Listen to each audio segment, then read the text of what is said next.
after names you get out of them, it always looks so easy.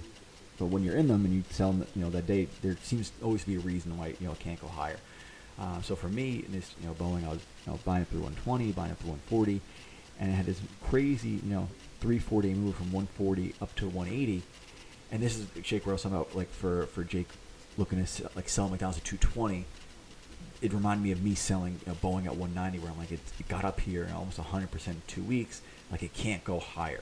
Like I'm going to sell it here. This is going to be the best sell. It's going to pull back to 140. I'm going to get right back in.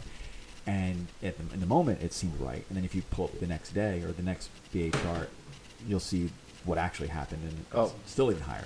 So these are those examples where in the moment, when BA is at 185, 190, it seems like a slam dunk of a sell.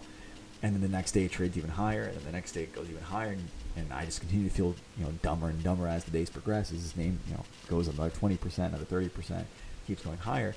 But that's a part of trading, and this is a good example for me where had I not tried to sell into that 190, had I just kept a simple low a day stop, and I continue to trail it these following 2 days, I still would be in this name 50 points higher than where I was selling on Thursday. So this was one of on Thursday it was a great trade. And now today, I'm like, this is a horrible trade, even though I made money in it. It's so funny. And then on the flip side, Mufasa, we mentioned him before, he did the same trade as me. We both bought it through 140, and he did the simple thing. He just trailed it versus the low a day, and now he's in 90 points higher. So he murdered the trade where I didn't trade it as well. So that was my main lesson. Hopefully Jake Fox can take that into McDonald's, and he'll make even more in it. It'll all be worth my stupid mistake.